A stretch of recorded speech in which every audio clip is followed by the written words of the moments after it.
Senator DeFrancisco. I have a few questions of the sponsor, if he would yield to the questions. Senator Kruger, will you yield to Senator Yes, I do. DeFrancisco? Thank you. You may proceed, Senator DeFrancisco. Senator Kruger, we certainly understand the arguments that were made on the amendment and so forth, and I know that everybody in this House unanimously wants to get transportation projects going, capital projects and the like. And since the amendment failed, the only way that's going to happen is to have a budget. So as Chairman of Finance, I would like to know where the budget itself stands before I can vote on another extender. Senator, as the ranking member of the Finance Committee, I'm sure you're well aware of exactly where the stage of the negotiations are, since we've opened up those negotiations to both sides of the aisle and in both houses. But right now, there are three-way negotiations going on, and they continue to go on. And at this point, we are in a position where we have to vote on an extender in order to keep government functioning during those negotiations. Would Senator Kruger yield to another question? Senator Kruger, would you yield to another question by Senator DeFrancisco? Yes, I do. You just mentioned that I know very well where the negotiations are going since we've been included. Can you tell me one meeting in these negotiations that I've been included and the people on this side of the aisle have been included in this process? Senator, you're aware of the five-way meeting that the governor called at the time that the process was open for negotiation.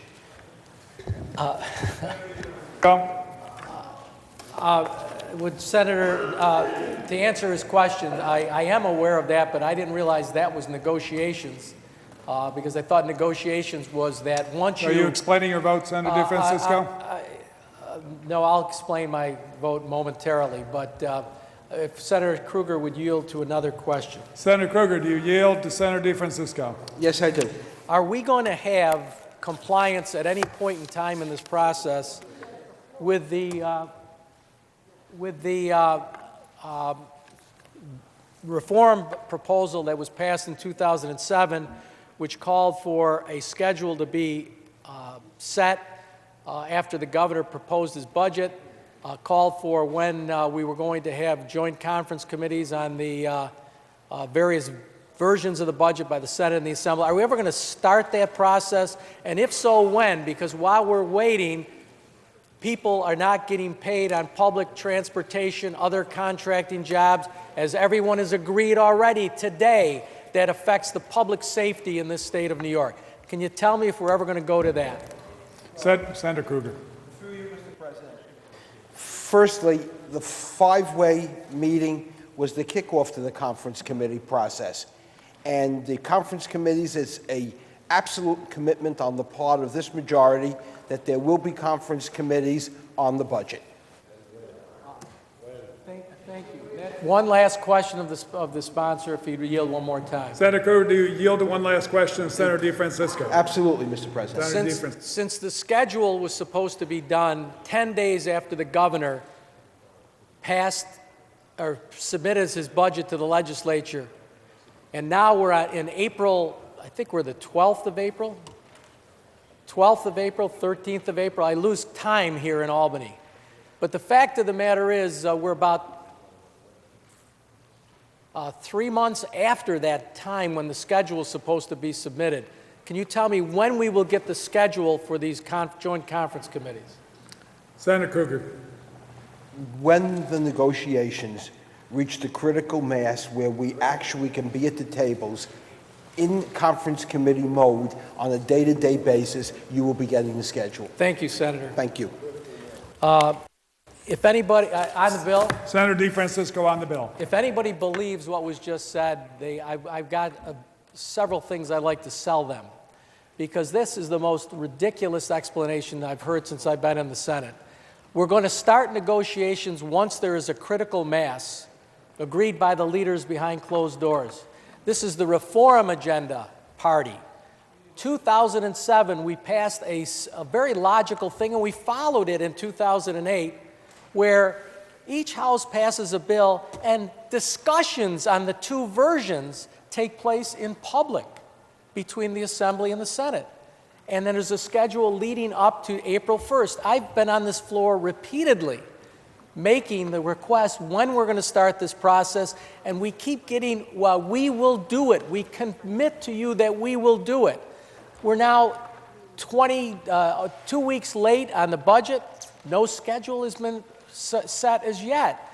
And quite frankly, this side of the aisle has not been included at all, ever, in any real discussions about the budget. This is following the pattern of last year when we also did not follow the 2007 reform agenda. This year, we've got new reforms that were just unveiled last week by the majority party, which it'd be nice if the prior reforms be complied with, especially when we're now not paying people to do construction work that deal with the public safety. So I guess the point I've made repeatedly, let's be honest on this floor. Let's really be truthful as to what's going on. We've got no action whatsoever except a couple of leaders behind closed doors trying to figure out how they're going to come up with a budget like they did last year, throw it on our desks and say, take it or leave it. That is not the way the process is to work, and that's not going to get this budget process done. And even the governor is saying he's not even being talked to by the legislative leaders. Now, I'm not so sure how that critical mass that Senator Kruger just referred to gets accomplished when even the three leaders aren't meeting by the admission of the governor of the state of New York. So I guess you can get cynical, you can get frustrated, as everyone in this room is now, and I'm sure many members on the other side of the aisle are as frustrated as I am. But at some point in time, when there is a process that's set by law, we've got to follow it. The leadership's got to follow it.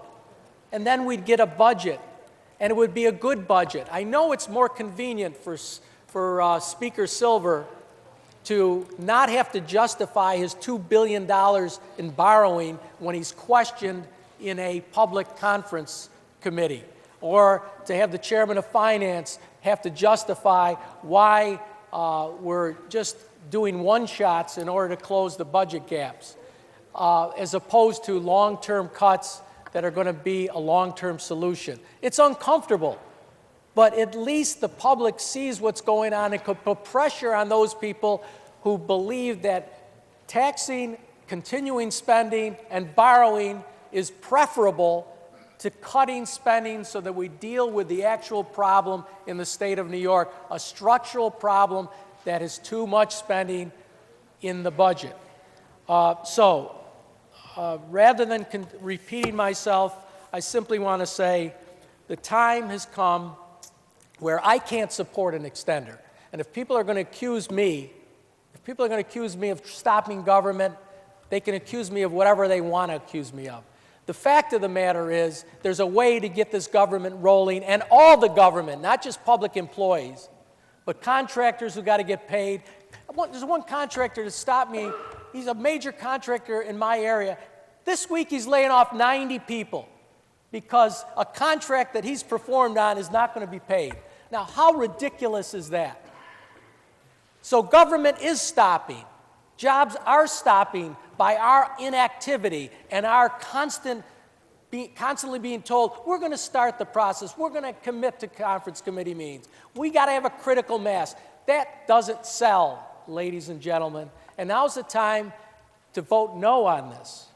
We want a budget, we want the process, we don't want extenders that only apply to the favored few and don't apply to get this state out of the hole that it is currently in. So I'm going to vote no on this bill, and I believe that that's the only way we're going to have a real budget discussion, the only real way we're going to get this process moving in this state. Thank you.